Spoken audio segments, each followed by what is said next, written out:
If I could ask, what drew you to the Asia-Pacific Center for Security Studies? So I was working at a university in Australia back in 2011, which was when I first found out about APCSS. And I remember checking out the website, and I got the opportunity to meet a few people, and I thought this is a really cool place. It was several years later, not until actually 2019, that I eventually moved here. I was lucky enough to get the opportunity to get a job here and get accepted. But throughout that time, I had my eye on this center. It is an awesome mission. We have some amazing staff and faculty that work here, and you really get to meet people from throughout the Indo-Pacific region and just learn from their experiences and meet some really great people. What keeps you up at night, Professor? So in terms of terrorism, which is obviously what I focus on here, that there are a number of issues of concern. One of those is the current situation in Afghanistan. There is a lot of uncertainty about how things will play out following the withdrawal of US troops. And that will certainly have very significant implications for the neighborhood of Afghanistan, including South Asia, but certainly beyond that as well. So that is certainly one of the issues. Another one right now is the situation in Myanmar. You have obviously the ongoing violence, the reaction to the coup, and instability there, and the potential impact on the activities of ethnic armed groups in that country and broader instability. And then thirdly, there is the southern Philippines, which I hasten to add, the Philippine Armed Forces are doing a fantastic job actually in dealing with threat networks there. On the other hand, it wasn't that long since we saw the siege of Marawi. And if nothing else, the insurgents and terrorists throughout the region have proven to be remarkably resilient. And so these are some of the issues that we're going to be dealing with, I think, for some time.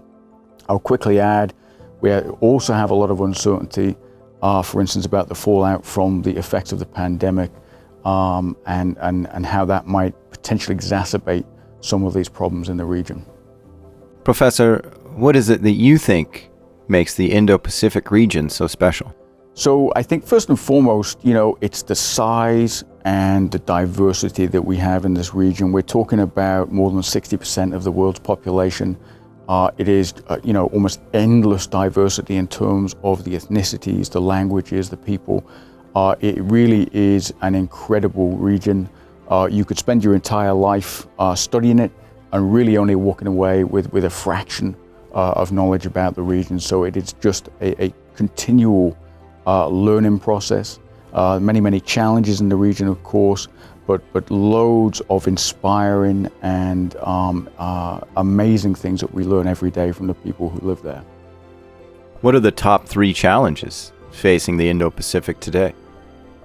So to boil it down to top 3 challenges is very difficult thing to do indeed. Again, I think, if I focus first of all on terrorism, the primary terrorism threat that we're dealing with globally right now remains the transnational jihadist threat from groups like ISIS and Al-Qaeda.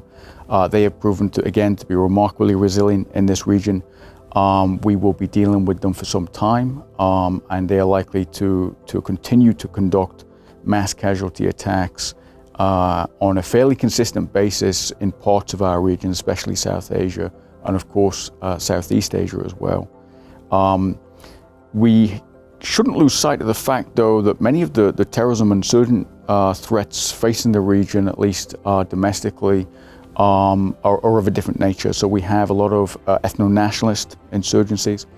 We also have significant left-wing insurgencies in the Philippines and also in parts of India. And so it is a very diverse threat picture in that respect and very resilient.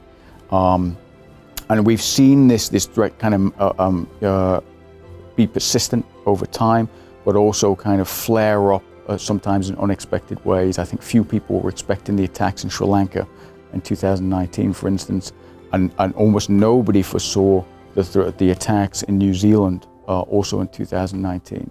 So lots of continual challenges in terms of those threats.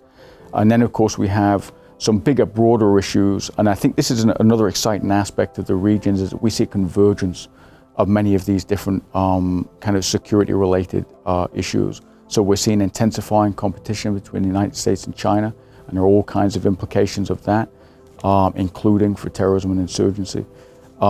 We are also, of course, facing much bigger, broader challenges like climate change, and those again have all kinds of complicated and, quite frankly, poorly understood implications for some of these more traditional security threats that we're dealing with.